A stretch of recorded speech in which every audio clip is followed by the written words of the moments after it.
Bienvenidos a una nueva reacción de terror en Tumbao Terror. Hoy vamos a reaccionar al iceberg de casos ocurridos en México. Advertencia, el siguiente vídeo abarca temas y contiene escenas que podrían perturbar la sensibilidad de algunas personas. El objetivo de este vídeo no es otro más que el de informar sin caer en el morbo. Investigar más allá de lo aquí mostrado cae en responsabilidad del espectador. Si usted es alguien muy sensible, no lo vea. Joder, nos quieren meter miedo desde el inicio. Pinta bastante turbio, chavales. Me pedisteis que reaccionara a esto hace unas semanas y este es el mejor iceberg de casos de México que he encontrado. Vamos a ver qué nos encontramos. Se recomienda discreción. Usted cuenta, nombre del canal, por si os queréis suscribir, chavales. La mente es algo muy delicado. No es buena ni mala, pero se puede usar de ambas formas. Aprende a usarla y entonces serás la mejor de las personas. Descuídala y dale rienda suelta a tus pensamientos, y entonces sabrás de qué eres capaz. Buah. A lo largo de los años se han hecho públicos un sinfín de casos que han desgarrado a la sociedad, mismos que harían a cualquier hombre adulto llorar. Tristemente, estos seguirán pasando mientras una mente perturbada pertenezca a alguien sin conciencia y empatía. Y es por eso que, hoy, te presentamos el iceberg de casos perturbadores ocurridos en México. Buah, con la de cosas que habrán pasado en México. Empecemos. Qué locura se viene, ¿eh? Esta vez no empezaremos con algo tranquilo. Anabel Gómez López fue una mujer de la Ciudad de México conocida por sus tamales que vendía afuera del metro. Hasta aquí todo normal, pues realmente no hay nada misterioso en eso. Pero si ahondamos en los detalles, saldrás perturbado. ¿Qué En pasa? 2017, Anabel sufrió de una fuerte fuga de gas en su casa. Tanto era el olor a metilmercaptano que uno de sus vecinos tuvo que llamar a emergencias para pedir ayuda.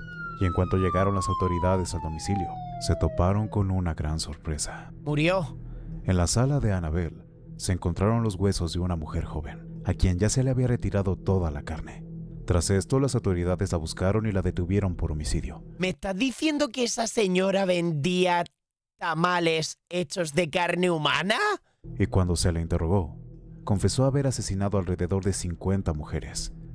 ¿Qué?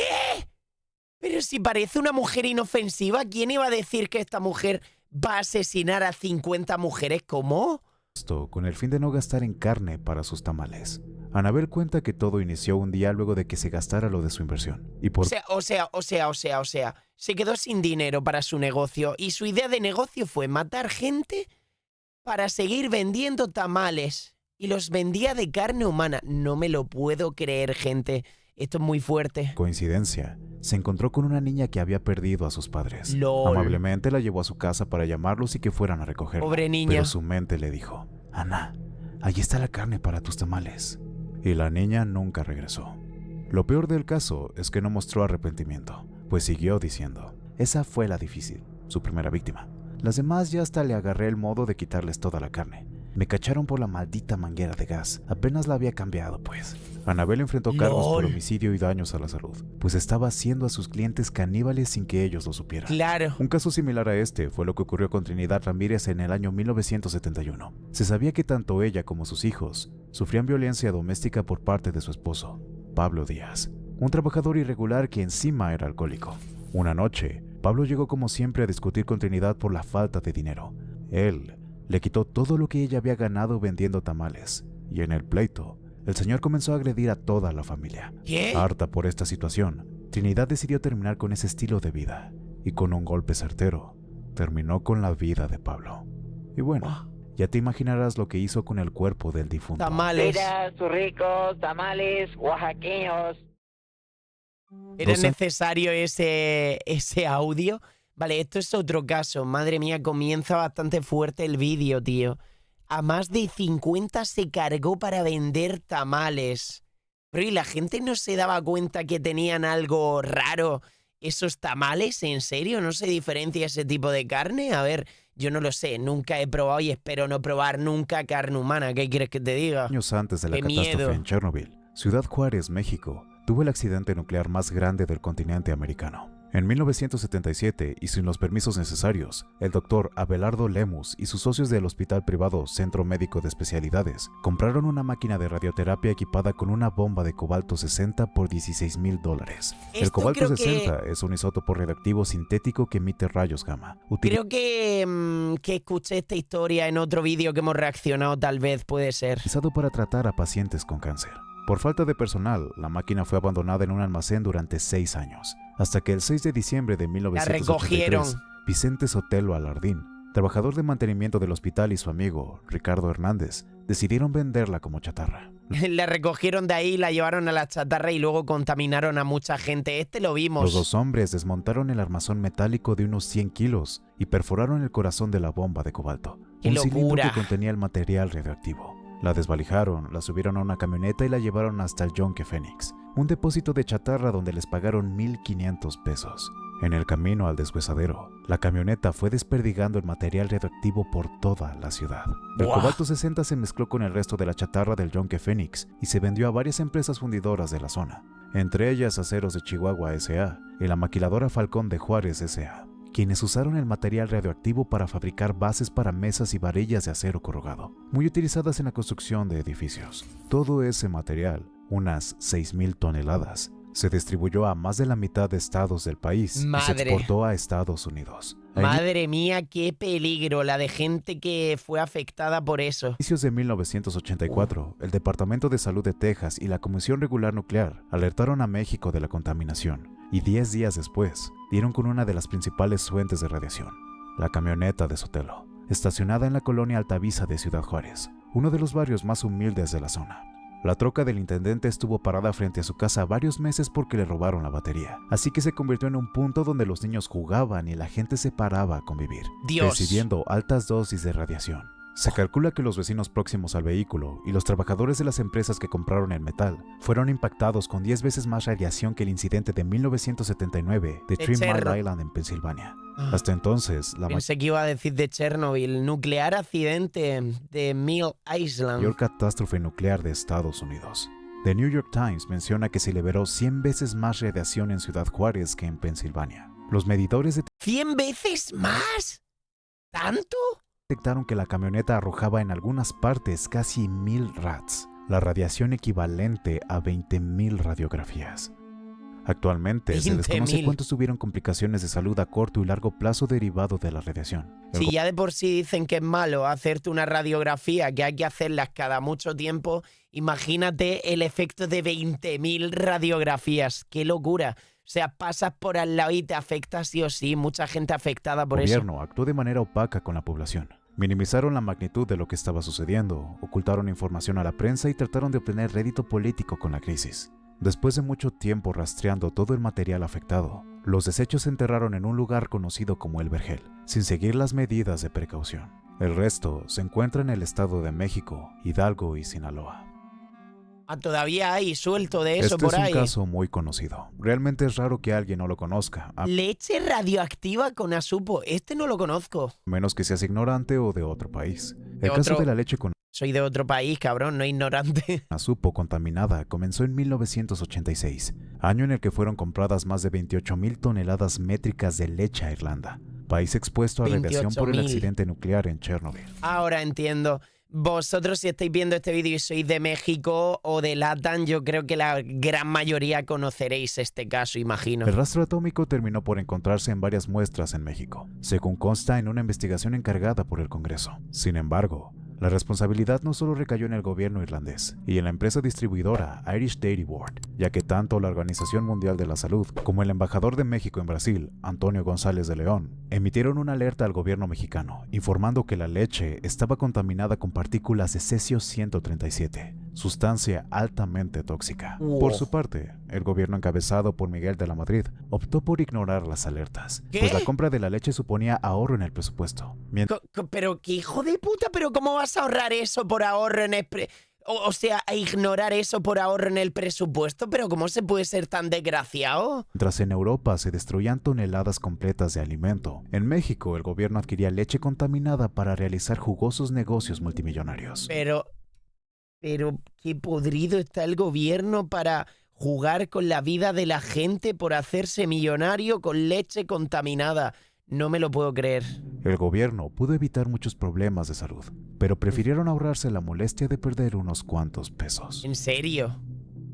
¡Qué fuerte! Luis Donaldo Colosio fue un político miembro del PRI que buscaba la presidencia de México en 1994. Este hombre era muy cercano al pueblo mexicano y se le apreciaba demasiado por su personalidad, amabilidad y empatía, pero sobre todo por sus ideas revolucionarias para el país. Parecía Mismas buen que hombre. buscaban erradicar por completo la corrupción, y por la forma en la que lo decía durante su campaña, se veía que era en serio. Por eso es que se ganó el cariño de gran parte de México. ¡Ostras! Tristemente, estas mismas ideas fueron las causantes de su deceso. Lo silenciaron. Joder, tío. A los buenos siempre los quitan de en medio. El 23 de marzo de 1994, Colosio se encontraba en la ciudad de Tijuana en plena campaña. Una vez terminada, procedió a hacerse paso entre la gente que lo había escuchado, mientras lo saludaba y abrazaba. Toda la multitud le aplaudía y querían estar cerca de él. Lo extraño de todo esto es que la música al fondo estaba muy alta, pero todo parecía normal, hasta que se escucharon 2 disparos. ¡No! ¡No! No fue sino hasta que el candidato cayó al piso que la multitud se separó y acudieron en su auxilio, y rápidamente No. lo trasladaron al hospital más cercano, donde horas más tarde falleció. Existe Otros del poder se lo cargaron seguro, ¿no? No les interesaba un hombre tan bueno que hacía las cosas bien en el gobierno, ¿verdad? trasladaron al hospital más cercano, donde horas más tarde falleció. Qué pena, Existen tío. muchas teorías del porqué de su muerte, pero ninguna convence y por supuesto son oficiales. La más popular es que se cree que esto fue obra del narcotráfico o de la Narco. guerrilla zapatista. Como sea, esto fue un evento muy desafortunado. Otros del poder. El Que- caso Paulette Guevara Fara Que es no un les tan- interesaba el caso Paulette. Pero sí, con tanto cártel y guerrilla también puede ser, vete a saber, pero no saldrá a la luz. Nunca se sabrá, quedará la incógnita, tío. Pero qué lástima, se le veía buen hombre, tío. afortunado. Caso Paulette. El ¿Cuál caso es? Paulette Guevara Fara es un tanto extraño y misterioso. Ella fue una niña de 4 años que tenía una discapacidad motriz y de lenguaje. Dependía de sus padres y de sus nanas quienes la cuidaban todo el día. Pero la mañana del 22 de marzo de 2010, solo desapareció. Justo cuando una de las nanas fue a su cuarto para despertarla, ella ya no estaba. Avisó a sus padres, la buscaron por toda la casa, pero solo no aparecía. Hablaron a la policía y la reportaron como desaparecida. Ellos hicieron otra búsqueda y efectivamente no estaba. Checaron cámaras de seguridad, interrogaron a todos en la casa, pero la niña seguía sin aparecer. Una noche, mientras continuaba la investigación sobre el paradero de Paulette, la luz de la casa se fue por unos instantes, y al regresar, la niña se encontraba debajo de la cama, envuelta en una bolsa de basura. ¿Qué? Paulette estaba muerta. ¿Qué? La causa de su deceso fue asfixia por obstrucción de cavidades nasales y compresión tórax La abdominal. ahogaron. Un hecho lamentable, pero es justo después de su muerte donde comienza el misterio. Para empezar, era imposible que ella estuviera todo el tiempo en el cuarto, pues incluso se usaron perros para rastrear su paradero, así que obviamente se descarta esa idea. Después de todos los exámenes que se le hicieron al cuerpo, se determinó que la niña llevaba muerta entre 5 y 9 días antes de su hallazgo. ¡Hostia! Cosa bastante rara, pues en ningún momento se encontró a la niña sino hasta ese momento. Así que se empezó a dudar de los padres e incluso de las nanas sobre el fenecimiento de Paulette. Pero rápidamente las nanas fueron descartadas, pues realmente se notaba que querían a la pequeña. ¿Qué son las nanas? ¿Hermanas o algo? Además de que todo el tiempo colaboraron con la policía en lo que hiciera falta. De quien más se dudó fue del padre, pues cada vez que se le interrogaba, hacía gesticulaciones bastante obvias que denotaban asco. Hijo de puta, seguro que fue el padre que estaba... que no quería a su hija por la discapacidad, tío. Tal vez estaría dolido porque su hija le salió con discapacidad este ser de mierda y acabó odiándola. Seguro tuvo que ser alguien de su familia 100%, ¿no? Es más, que fueron analizadas por un lector de gestos. Tras las declaraciones de las nanas, se descubrió que los padres fueron muy despreocupados en cuanto supieron que la niña no estaba. Se les tuvo que avisar más de 2 veces para que hicieran algo. Y ¿En aún serio? durante la investigación, ambos estaban muy tranquilos. Eso es muy raro. O sea, fueron ellos seguro, que hijos de puta. Cuando se interrogó a la madre, se le sometió al mismo lector de gestos, y se determinó que cada una de sus gesticulaciones era actuada, y a cada rato se mostraba molesta. Sobre quién mató a la niña, se cree que fueron los mismos padres, o al Sí. menos la madre, y es que el cuerpo de la niña fue hallado con esta pijama.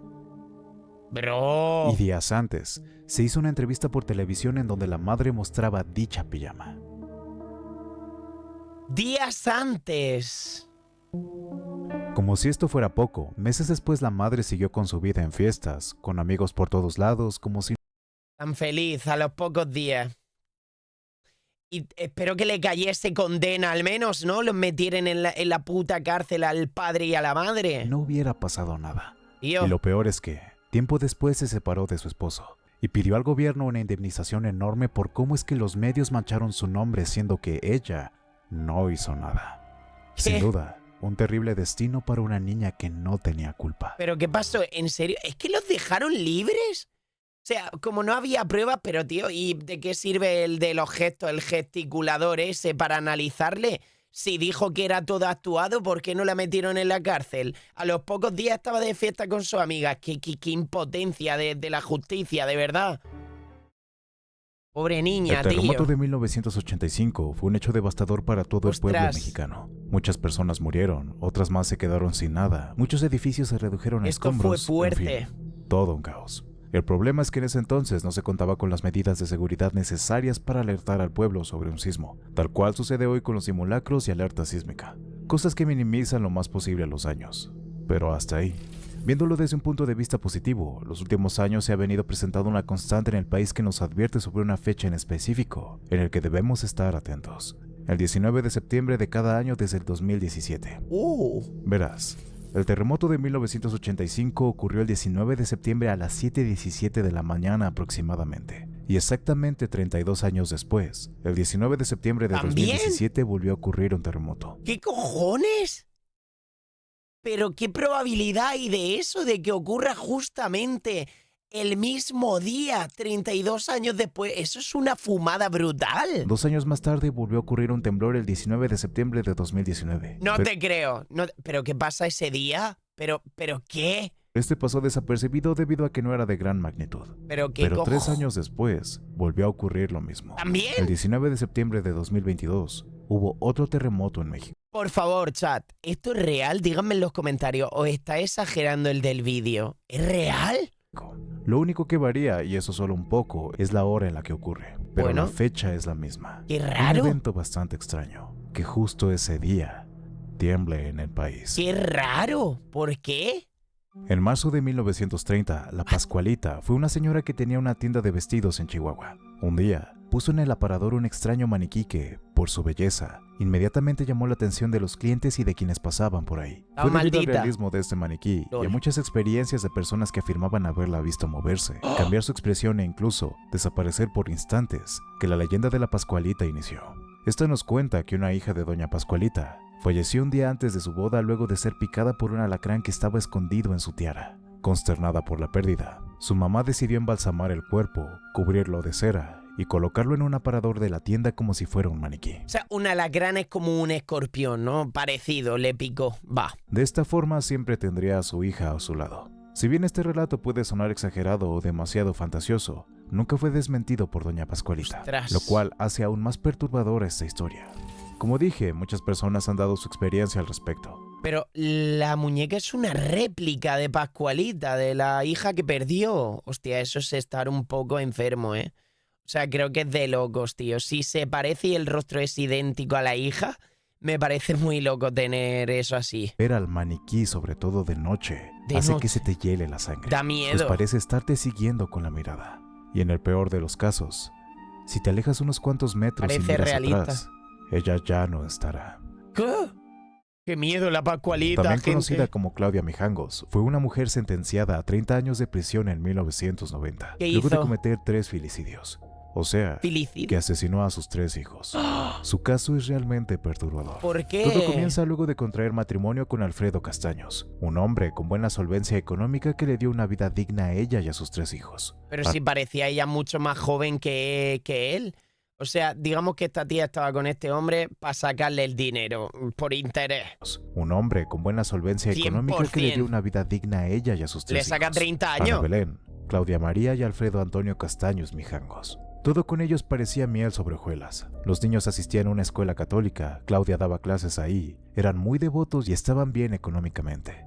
Sin embargo, empezaron a haber un par de problemas en el matrimonio. Pues se pasó? dice que Alfredo era un hombre bastante posesivo, exigente y perfeccionista. Uy. En ocasiones abusaba de sus hijos físicamente, golpeándolos y humillándolos. ¿Qué? Y con Claudia era peor. La obligaba a hacer lo que él quería y la mantenía lejos de cualquier hombre que se le acercara. Y obviamente también la golpeaba. De No me jodas que era peor el marido que ella. formas bastante elaboradas en donde sus hijos eran los espectadores. Estos eventos, se cree, hicieron daños psicológicos irreversibles en Claudia, a tal grado de sufrir constantes ataques de esquizofrenia. A pesar de sus esfuerzos porque la vida en matrimonio mejorara, no lo lograron.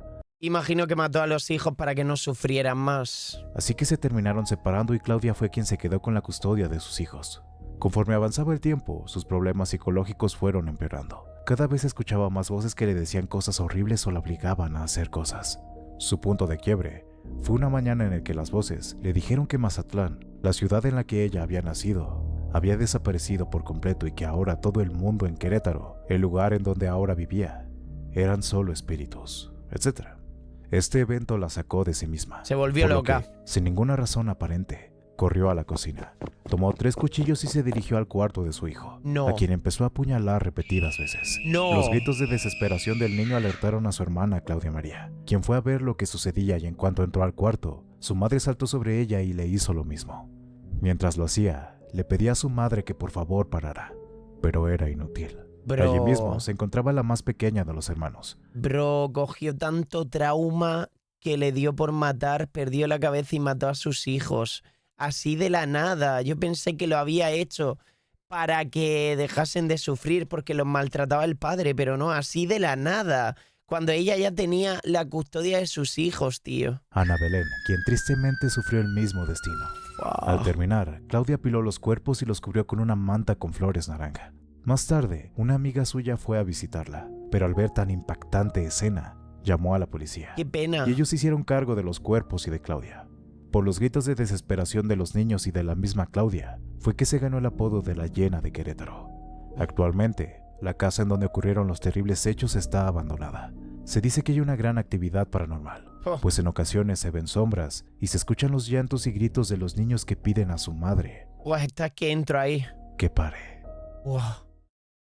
Tío, qué Esta es fuerte, una de- qué fuerte. El niño Nachito, otro niño no, tío. Mira qué bonito. Las leyendas más populares del Panteón Belén en Guadalajara. La historia gira en torno a Ignacio Torres Altamirano, mejor conocido como el Niño Nachito. Nacho. Su vida era normal como la de cualquier otro niño, con la única diferencia de que sufrió un extraño pánico fuera de lo común hacia la oscuridad y lugares cerrados. Wow. Por lo que siempre dormía con la luz prendida y ventanas abiertas. Era tal el cuidado que se le debía poner a su pánico, que ni siquiera se debía colocar algún objeto que proyectara sombra en la luz. Tristemente, el pequeño falleció a los 5 años de edad y fue sepultado en el Panteón ¿Por Belén. qué falleció? Y ahí fue donde comenzó el horror. Pero Poco tiempo después de ser sepultado, ocurrió algo tenebroso. El cuerpo del niño se halló encima de la losa de la tumba, y nadie sabía el porqué. Nuevamente el cuerpo fue sepultado, pero a la noche siguiente volvió a ocurrir lo mismo. si salía solo de la tumba. ¿Qué me estás contando? Gente, ¿pero por qué murió? ¿Qué le pasó? Díganme en los comentarios, no lo ha dicho, creo. Y así por 10 días seguidos. Al no poder solucionar el problema, tanto los padres como las autoridades del panteón decidieron dejar fuera el ataúd con el cuerpo de Nachito, pues en vida su terror fue la oscuridad y el encierro, por lo que el alma de Nachito no podía descansar en paz. A la fecha, muchas personas han presenciado la aparición y voz de Nachito cuando pasan por su ataúd. O sea, como le gustaba la oscuridad y el terror y todo eso, su alma no descansaba en paz. Por lo que siempre le dejan veladoras y juguetes en su tumba para Dios, lo que le dejaban. apaciguarlo. Para apaciguarlo. LOL. Antes de contarte esta historia, primero debes saber quién es Carlos Trejo. Carlos Trejo es un presentador e investigador de lo paranormal. Su éxito con esto se debe a lo escrito en su libro Cañetas, uno de los libros más famosos y vendidos a mediados de los 90s. Y lo que lo vuelve tan interesante y a su vez controversial son los eventos demoníacos que lo envuelven. En 1982, en el número 52 de la calle Cañetas de la colonia Popotla en la alcaldía Miguel Hidalgo, con una tabla Ouija, Uy. Carlos Trejo se reunió con su primera esposa, Sofía Cacheux, su hermana Norma y su novio Emanuel, así como con los niños Jorge y Luis, para contactar con el espíritu de un exnovio de Norma que murió en un accidente. Según su relato, durante el contacto enfrentaron fenómenos paranormales tipo poltergeist, y en la Ouija se deletrearon mensajes obscenos. Emanuel fue poseído, convulsionó y escupió espuma por la boca, además de gritar que le quemaba la supuesta agua bendita que le rociaron. Había cambios repentinos de temperatura y aseguraban ver una sombra encapuchada con garras que identificaron con un monje, cuya presencia era cada vez más notoria. ¿O el demonio? Luego de los eventos decidieron limpiar la casa con hierbas, agua bendita y con la ayuda de una bruja. Pero fue en ese momento que, bajo extrañas circunstancias, empezaron a fallecer unas 14 personas relacionadas con la casa de Cañitas. Se dice que poco tiempo después, con la ayuda de una bruja blanca, calmaron la presencia del monje por un tiempo, y Trejo aseguró que él sobrevivió porque hizo un pacto con el ser demoníaco. A petición del monje, Trejo escribió un libro donde contó su experiencia, porque de lo contrario, no lo dejaría vivir. Y bueno, el libro que se publicó fue Cañitas, que cuenta con más detalles lo ocurrido ese día, y que yo a grandes rasgos te acabo de resumir. Con el éxito del libro, miles de mexicanos sintieron la curiosidad por ir a visitar el inmueble y ver algo paranormal. Y para aumentar el hype, Trejo aseguró que el inmueble había sido construido sobre un cementerio de monjes.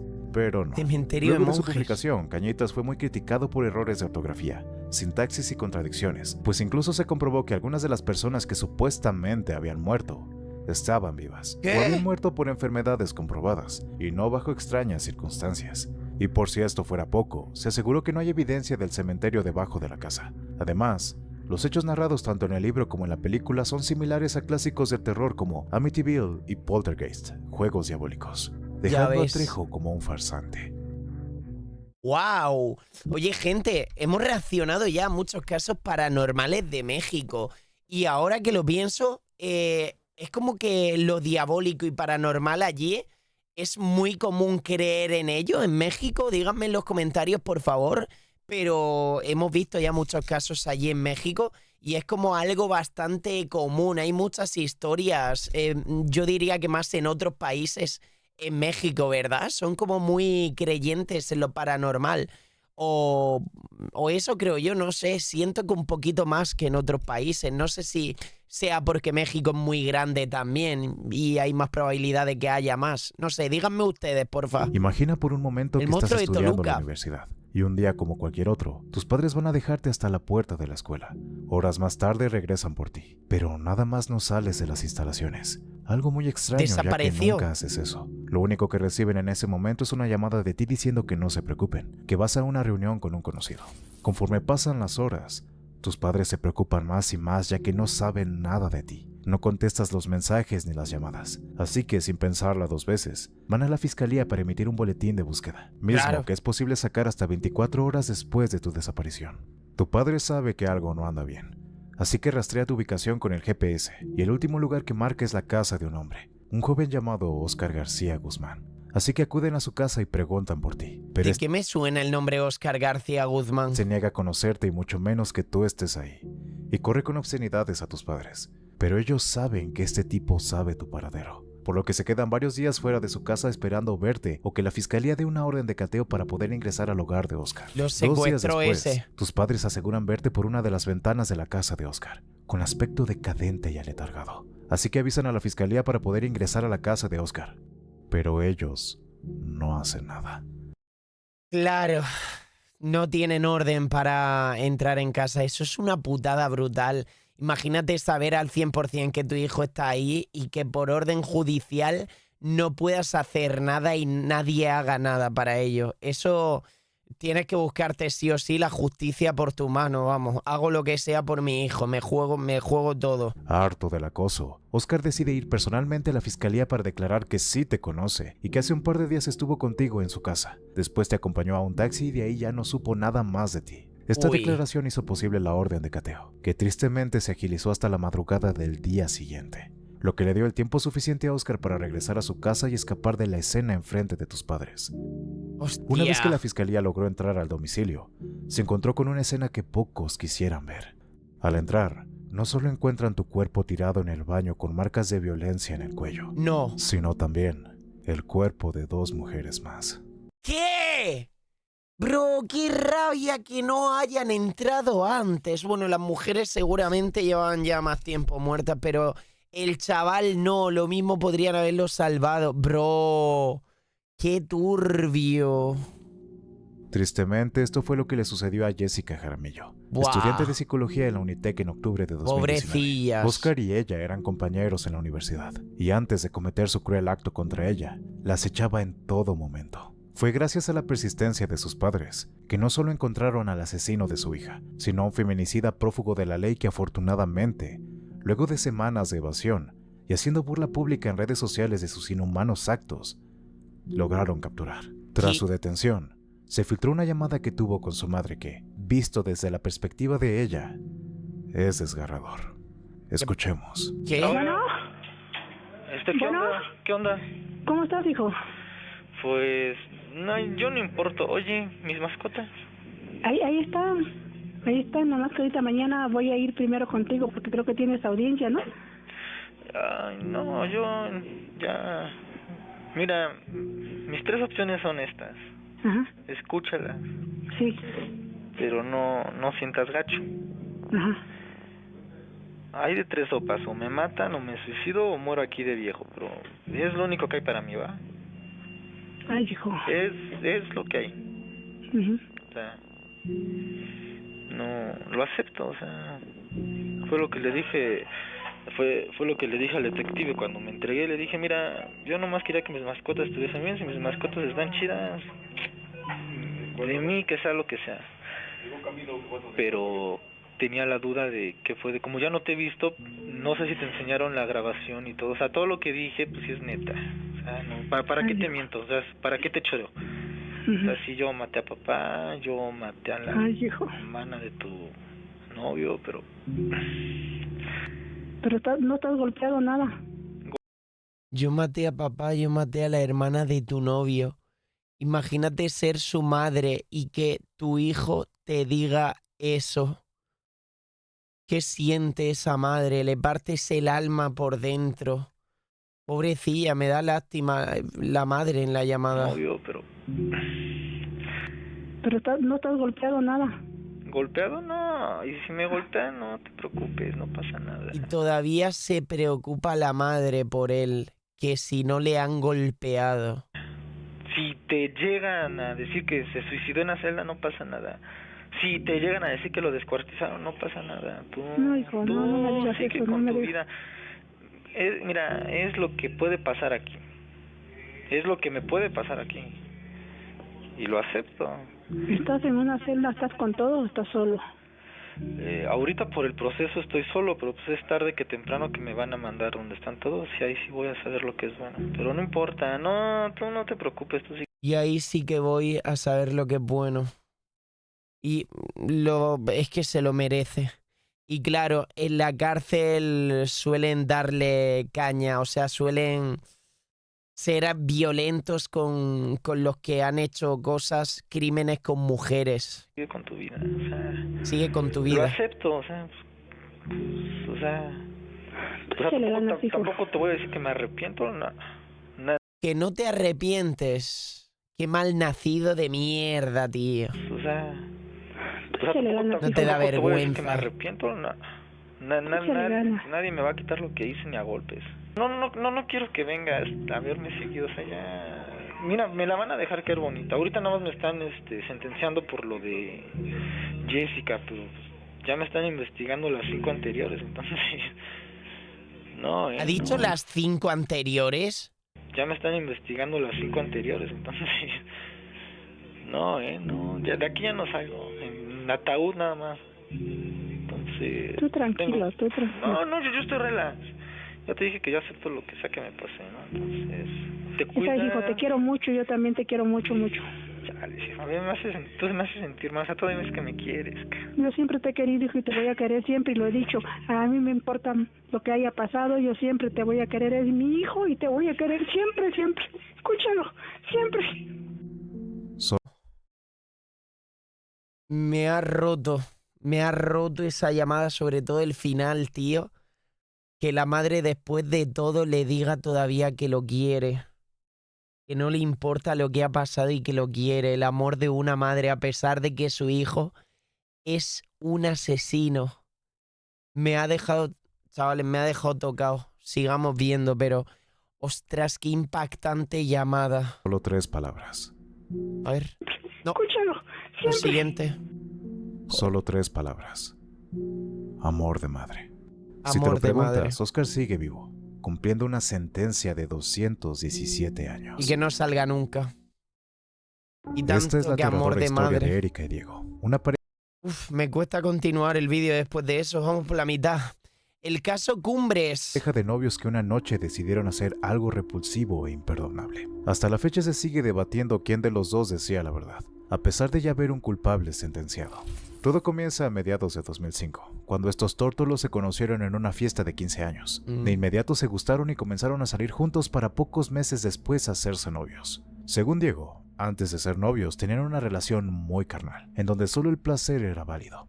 Poco tiempo después decidieron estar juntos, pero por miedo a salir embarazada, Erika terminó con él. Además de que el temperamento de ella era muy difícil, cosa que también ayudó a que se acabara la relación. Por otro lado, Erika mencionó que la razón por la que terminaron fue porque Diego se volvió una persona muy posesiva y agresiva con ella. Algo bastante raro, pues era bien sabido que a Diego se le conocía por ser una persona muy calmada. En fin, esto solo es un preámbulo para los sucesos ¡Qué que raro! tuvieron lugar el 2 de marzo de 2006 en la localidad de Cumbres, Monterrey. Según la versión de Diego, todo comenzó la noche del 1 de marzo a las 7 de la noche, cuando invitó a su amigo Humberto Leal Molina a su casa para cenar. Luego de una rica cena y unas horas de plática, Humberto se quedó a dormir en la casa de Diego. Pero justo a las 4 de la madrugada del 2 de marzo, Diego despertó abruptamente a su amigo, con el motivo de que lo llevara a casa de Erika, ya que necesitaba verla en ese instante. Humberto accedió y lo llevó con Erika. Le dio un ataque de locura y la mató o algo. Entre las 5 y 5:20 de la mañana, Diego llegó a casa de Erika, con una mochila negra pesada llena de muchas cosas. Uy. Cabe resaltar que esa noche no estaban los padres de Erika, solo ella y sus hermanos.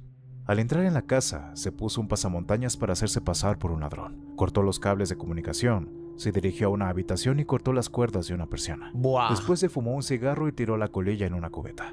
Momentos después fue a la habitación de Erika. Ella lo vio y comenzaron a discutir. Bajaron a la cocina y siguieron gritándose ahí para no despertar a la familia, cosa que no funcionó del todo, ya que minutos después el hermano menor de Erika, Para no despertar a la familia, pero no... Ah, bueno, no estaban los padres, pero estaban los hermanos de Erika, ¿no? El hermano menor... Eric, bajó no funcionó del todo, ya que minutos después el hermano menor de Erika, Vale. Eric, bajó llorando por haber mojado la cama. Oh. Erika se desesperó por sus llantos y lo Se mejor meó. que se le ocurrió hacer fue No. golpear a su hermano en la cabeza hasta desmayarlo. Me cago en la hostia, me estás diciendo que estás discutiendo con tu novia y tu pobre hermano pequeño sale llorando porque se ha meado en la cama y te lo cargas. Pero qué gente, tío, que cuando les da rabia la pagan con cualquier cosa que vean sin pensar y... En serio, tío. Luego le dio un cuchillo a Diego y le dijo que lo matara. ¿Qué? Él se negó rotundamente, así que Erika terminó haciéndolo. Acuchilló a su hermano hasta la muerte. Minutos después, la empleada de la casa se despertó porque escuchó ruidos. Al salir de su cuarto, vio a Diego con el pasamontañas apuntándole con un arma. Puede ser que ella le tuviese ya como celos al hermano por ser el pequeño de la casa y a lo mejor sus padres le hacían más caso a él y como que le tenía envidia y celos y eso ya generó dentro de ella, desde antes de lo que pasó, odio en el hermano y por eso le tenía ganas y hizo eso. Porque en un momento de ira, de cabreo, se le fue la cabeza y lo hizo. Puede ser. Porque si no, así de la nada, ¿cómo haces eso, tío? ¿Qué carajo? Porque escuchó ruidos. Al salir de su cuarto, vio a Diego con el pasamontañas apuntándole con un arma. Después la amordazó y la encerró en un baño. Mientras la empleada estaba en ese baño, Espera, escuchó cómo la que me he perdido. acuchilló a su hermano hasta la muerte. Minutos después, la empleada de la casa se despertó porque escuchó ruidos. La Al empleada. salir de su cuarto, vio a Diego con el pasamontañas apuntándole con un arma. Después la amordazó y la encerró en un baño. Mientras la empleada estaba en ese baño, escuchó cómo la hermana menor de Erika se despertó. Al escuchar sus pasos, Erika la llamó y haciéndole creer que iban a jugar, le pidió que se pusiera en 4 patas como un perrito. ¿Qué dices? Otra hermana que tenía. Cuando eso pasó, agarró las cuerdas que previamente Diego había cortado de unas persianas, se las amarró en el cuello y comenzó a estrangularla. Cuando terminó, la metió en un closet y la taparon con una cobija. Después de todo lo ocurrido y de otros detalles más que omitiré porque de contártelos el video sería mucho más largo, Erika le dijo a Diego que ahora era su turno, así que le pidió que la apuñalara, cosa que hizo hasta dejarla moribunda. ¿Pero qué cojones? ¿Pero qué cojones es este caso? Su turno, así que le pidió que la apuñalara, cosa que hizo hasta dejarla moribunda. Minutos después, Diego, sin el pasamontañas, fue por la sirvienta que estaba en el baño. La desató, la metió en la cajuela del carro de Erika y después se fue de la escena del crimen. Después de manejar por un buen rato, la dejó en una calle y le dio 10 pesos para el pasaje. 4 días después de lo ocurrido, la policía dio con Diego, que se dirigía a Oaxaca junto a su hermano en el carro de Erika. Y Por lo menos no mató a la otra, menos mal. Pero tío, en serio, lo de llegar al punto de matar sin un motivo alguno así a tu familia, porque estés discutiendo con tu novio o estés loca perdida de la cabeza, ¿qué mierda es, tío? la policía dio con Diego, que se dirigía a Oaxaca junto a su hermano en el carro de Erika, y los regresaron a Monterrey. A muy resumidas cuentas, esa es la versión de los hechos según Diego, pero Claro, hay que tener en cuenta que esta es la versión según Diego, pero no sabemos realmente si fue este cabrón quien originó todo en esa casa. Y claro, porque si fue capaz de apuñalarla a ella, también a lo mejor fue capaz de cargarse a la familia, tío. Pero ¿por qué? ¿Qué te han hecho los pobres niños? la versión de Erika cambia un poco. Según Erika, todo Versión pasó de igual Erika. hasta el momento en que Diego se fumó el cigarro. Después de eso, él subió al cuarto de Eric y lo mató. Después vio a la empleada y la amordazó para encerrarla en el baño. Luego de esto, él escuchó a la hermana Espera, me he perdido. Eric y lo mató. Momento en que Diego se fumó el cigarro. Después de eso, él subió al cuarto de Eric y lo mató. Al crío. Después vio a la empleada y la amordazó para encerrarla en el baño. Vale. Luego de esto, él escuchó a la hermana menor de Erika despertarse. La tomó, la llevó al cuarto de sus padres y ahí la ahorcó con la cuerda de las persianas. Momentos después, Diego atacó a Erika y la acuchilló varias veces y la golpeó con un martillo hasta dejarla casi muerta. Vale, la versión... O sea, claro, la versión de ella es que él lo hizo todo y la versión de él es que no lo hizo todo él. Pues yo creo más bien que él lo hizo todo, porque sí, tiene más sentido, creo. Momentos después, una secretaria de la familia entró a la casa, vio a Erika en ese estado y rápidamente le habló a la otra hermana de Erika para que le hablara a la policía y una ambulancia. Y sí, esa hermana estuvo despierta mientras ocurrían todos los sucesos. En resumidas cuentas, Buah. esa fue la versión de Erika. Después de una larga investigación que duró años, el 11 de octubre de 2011 se dictó una sentencia para Diego, siendo él el único culpable de lo ocurrido, cumpliendo 138 años de cárcel.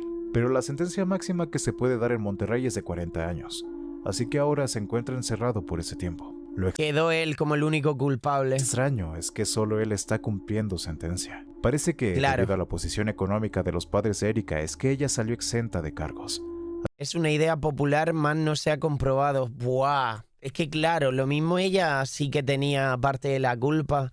No lo sabremos. Además de que también ayudó el que Diego la hiriera. En los careos, que en este caso es cuando los victimarios hablan entre ellos y aclaran los aspectos contradictorios, se puede ver una actitud bastante infantil y nerviosa por parte de Erika. No Buah. importa con qué versión de los hechos te quedes tú, pero personalmente creo que ambos tienen culpa en esto.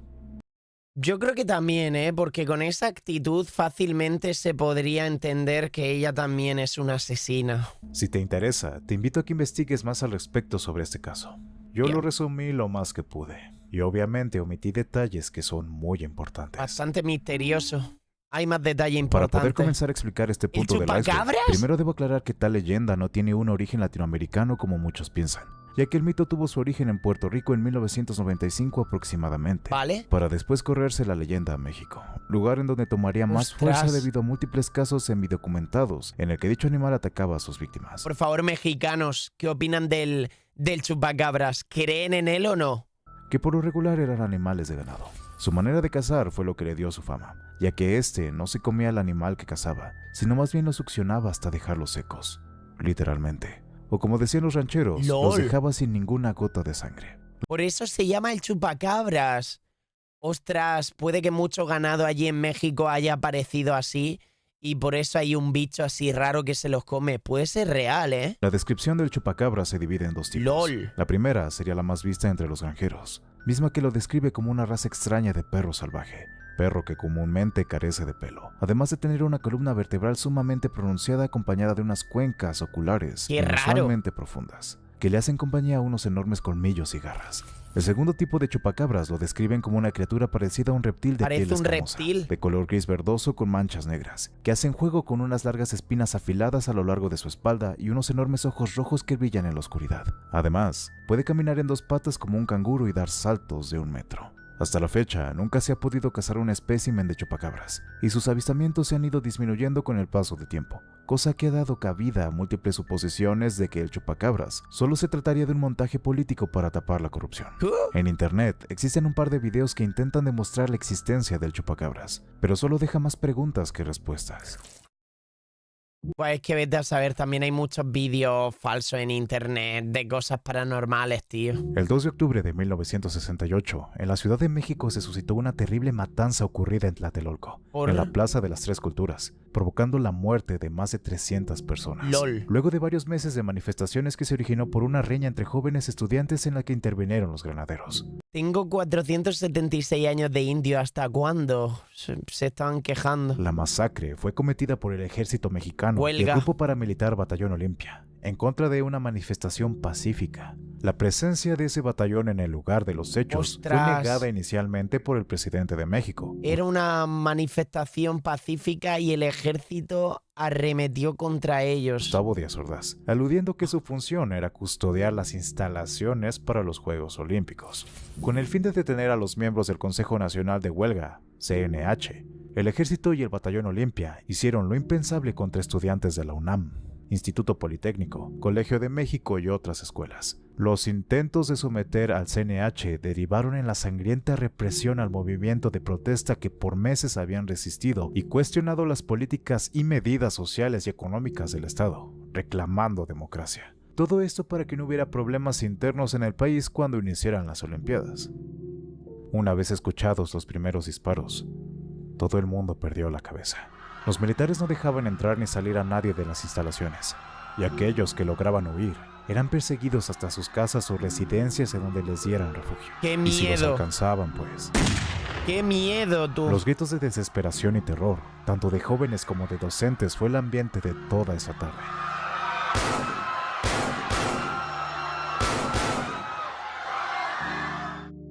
¿Esos disparos, esos sonidos eran la grabación real de lo que sucedió, tío?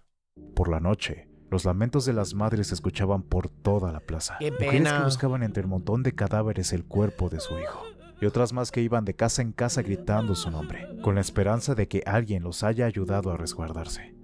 Sin duda, uno de los peores crímenes perpetrados por el gobierno de México. Hoy en día se dice que el expresidente de México, Luis Echeverría, grabó toda la masacre de Tlatelolco. Esto con la intención de asegurar su presidencia y chantajear con ello al presidente en turno, ¡Que la grabó! Gustavo Díaz Ordaz, autor intelectual de la matanza. Se rumoreó por mucho tiempo que dicha grabación se encontraba resguardada en la que fue la primera Cineteca Nacional, misma que se convertiría en cenizas luego de un incendio en 1982. ¡Qué maldita locura! Hoy fue un día soleado. Esas fueron supuestamente las palabras del reportero Jacobo Zabludovsky para encubrir de forma forzada la masacre del 68, pues este había sido amenazado por el presidente Díaz Ordaz para no hacer ningún comentario sobre el acontecido. Existen varias versiones del suceso y muchas inconsistencias en cuanto a qué día y a qué hora dijo la mítica frase. Varias fuentes de la época afirman que lo hizo, y el mismo Zabludovsky jamás negó ni afirmó el haberlo hecho. Recientemente fue subido a internet un clip que se dice ser el momento en que Zabludovsky dice la supuesta frase, pero tan solo se trata de un montaje. Por otro lado, algunas personas aseguran que eso nunca pasó. Como sea, se trata de uno de los sucesos más trágicos de la historia mexicana. Sin duda sí, muy trágico. Y qué locura que un gobierno haga eso con pobres inocentes, tío. Eso dice mucho. Por cierto, esa frase, ¿creen ustedes que es real o no? Hay pruebas, no se sabe, ¿no? La frase que dijo. No se olvida. 2 de octubre, tío. El 5 de junio de 2009, en Hermosillo, Sonora, existió la guardería ABC. Pero ¿por qué siempre los que más sufren son los pobres niños? ¿Qué tienen en contra de los inofensivos niños, tío? Un establecimiento grande que compartió un espacio con una bodega de archivos de la Secretaría de Hacienda y del Gobierno de Sinaloa. Se dice que los empleados de esa bodega de almacenamiento trabajaron con normalidad desde las 8 de la mañana hasta las 2:30 de la tarde, y al terminar su turno apagaron todo en el lugar. Sin embargo, hubo un sobrecalentamiento del sistema de enfriamiento de la bodega, que a su vez ¿Se provocó un quemó? incendio sobre 5 toneladas de archivos de papel. Simultáneamente, a las 3 de la tarde, los niños de la guardería tomaban una siesta antes de que sus padres fueran a recogerlos. ¿Se quemaron Cerca de todos? 176 niños se encontraban en aquel lugar. No me jodas. ¿En Dadas serio? las malas condiciones del lugar, más los materiales inflamables con Continuamos, chavales, que me había llamado mi novia. los que estaban diseñados para aquel lugar. Dadas las malas condiciones del lugar, más los materiales inflamables con los que estaban diseñados tanto la bodega como la guardería, es que el incendio se propagó con gran velocidad. No había extinguidores ni detectores de humo, y las puertas de emergencia inteligentemente estaban diseñadas para abrirse hacia adentro en lugar de hacia afuera. Por varios minutos, tanto niños como empleados de la guardería quedaron atrapados. Personas de edificios cercanos acudieron en su auxilio y minutos después llegaron los bomberos y la policía. No fue sino hasta que lograron tirar una pared que pudieron sacarlos, pero ya era demasiado tarde para algunos pequeños. ¡Guau! 49 niños perdieron la vida ese día. 49, tío. Eran 174. Uf, menos mal que al menos no fueron todos, pero aún así, tremenda desgracia. Mira, tío, qué pobretico, bonito. Verlo así, tan contento. Da una lástima, tío. Uf, qué desgracia, qué pena. La mayoría por asfixia. El humo era Claro. tan denso que no los dejaba respirar, y como el incendio inició durante su siesta, no se percataron que lo que estaban inhalando poco a poco los estaba asesinando. Luego de investigar lo sucedido, muchos padres insistieron en que se trataba de un incendio provocado, y no por una falla del sistema de la bodega. Esto con la intención de borrar algunos archivos de Hacienda y del gobierno de Sinaloa. Tío, ¿y qué hacían 5 toneladas de archivos ahí debajo de la guardería, loco? Ostras, sí, puede ser intencionado, ¿eh? Tendría sentido porque mira qué raro eso. Pues en ellos había pruebas que evidenciaban la deuda externa que tenía el país en ese año, así que por nada del mundo se podía dar a conocer dicha información. Al final no hubo culpables. Claro, y si fue provocado a los que no le importa, los que lo hicieron no le importaba una mierda la vida de los pobres niños. A cambio de eliminar estas pruebas se llevan por delante la vida de quien haga falta. Gente mala que hay en el mundo. No hubo a quien condenar por lo sucedido. Solo se destituyeron de sus puestos a la coordinadora de guarderías, el director de prestaciones económicas, el delegado estatal del IMSS, etc. Que solo solo los despidieron. Es una broma, ¿no? En serio. Se dice que durante el incendio, muchas de las encargadas de los niños corrieron por sus vidas antes de preocuparse por los pequeños que se encontraban durmiendo. Se les intentó culpar de delito de homicidio culposo por abandonar a los niños. Eso ya sí que es de hijo de puta, ¿eh? O sea, mínimo una condena a unos años por lo menos les tendría que haber caído, tío. Pero al final desistieron. Qué Sin duda, egoístas. un caso sin resolver que deja con una gran impotencia a cualquiera que lo escuche. Imagínate que mi hijo estuviese ahí en esa guardería, tío. Claro que impotencia, hostia, qué puta rabia.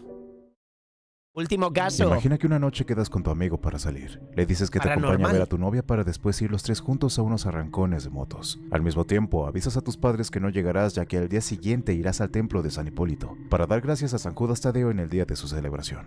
Pero pasan los días y tu familia no sabe nada de ti y tu amigo. Y resulta que ni siquiera llegaron con tu novia. La Fiscalía de la Ciudad de México emite una alerta Amber tras recibir la denuncia 2 días después de tu desaparición. Pero no es sino hasta 4 días después que te encuentran a ti y a tu amigo. Muertos, desmembrados y divididos en bolsas negras guardados en cajas de plástico. Y LOL. siendo transportados como basura en un diablito. ¿Qué? Tristemente, esto fue lo que le pasó a Alan y Héctor de 12 y 14 años Un diablito no sé qué es, pero es como una máquina de trabajo o algo así. respectivamente. Los dos amigos desaparecieron la noche del 27 de octubre de 2020. Y gracias a la nefasta forma de conducir un diablo de metal, fue que un Vale, eso es un diablito. policía detuvo a uno de los involucrados en el asesinato de estos dos jóvenes la noche del 31 de octubre. Versiones extraoficiales reportaron que la causa de este crimen fue porque los padres de los menores se negaron a ser extorsionados y pagar derechos de piso en las calles del centro histórico a uno de los cabecillas de la Unión Tepito. Joder. Vale, creo que aquí en España lo llamamos carretilla al diablito ese. Lazarene fue quien se encargó de manejar el diablo, pero al no poder con un desnivel en la banqueta, es que un policía se acercó a ver qué pasaba. Pues menos mal que lo pillaron, tío. No es más que una pequeña atracción turística ubicada en Xochimilco, pero detrás de Isla ella de- cuenta una leyenda bastante interesante. Hay una isla con muñecas así turbias en México, chavales. Miren eso, ¿pero qué? ¿En serio? Se dice que hace muchos años, en ese lugar una chica se ahogó enredada entre los lirios y su cuerpo fue encontrado a las orillas de las chinampas de Don Julián. Desde entonces, el espíritu de la infortunada chica había quedado en el lugar, y eso lo atemorizaba. Para ahuyentarla, Julián Santana comenzó a colocar en su chinampa muñecas que recogía en la basura y en los canales de Cuemanco. Él decía que estaba ahí para ahuyentar a los malos espíritus y obtener mejores cosechas. Y desde entonces, el lugar se ve así. Un punto accesible para todos durante el día.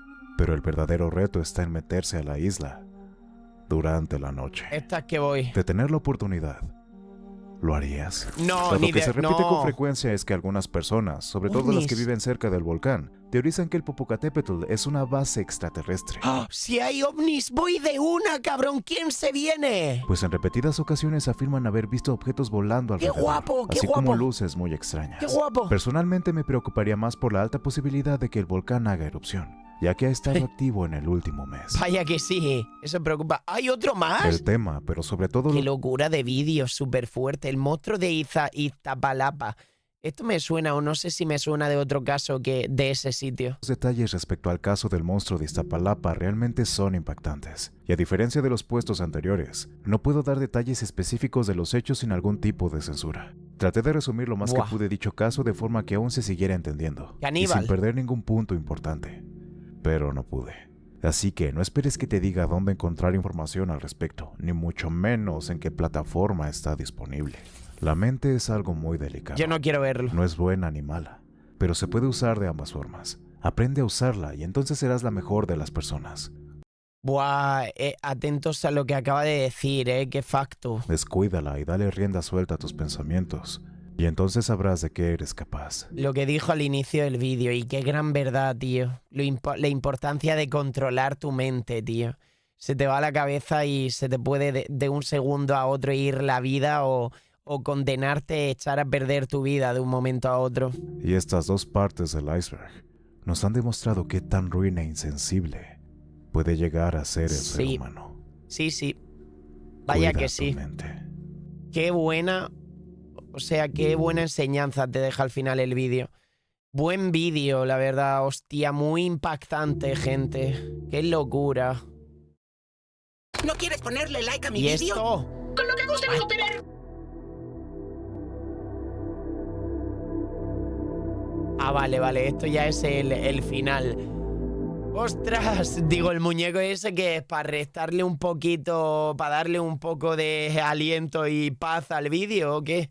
Joder. Pues amigos, me ha dejado tocado sobre todo la llamada de la madre con el asesino, lo de la guardería de los pobres niños, los casos de niños, tío, me parte el corazón. El de la pareja esa que asesinaron a los hermanos pequeños así como si nada, como si tuviesen la culpa de algo, me parte el alma, te lo juro. Chavales, espero que os haya gustado mi reacción, me lo pedisteis, casos iceberg de casos ocurridos en México. Qué locura la de cosas duras que han sucedido allí. Qué vídeo tan fuerte que me ha dejado tocado mentalmente y pensativo, tío. Y qué gran verdad lo que ha dicho de que es muy importante cuidar nuestra mente, tío. En fin, chavales, os quiero mucho. Cuídense, cuiden su mente. No olvides apoyar este vídeo con tu like. Suscríbete para no perderte nada. Y este es uno de los típicos vídeos en los que acabo tocado al final. Espero que os haya gustado mi reacción. Adiós, os quiero, chavales. Nos vemos en la próxima con más terror y mejor. Bye bye, un saludo.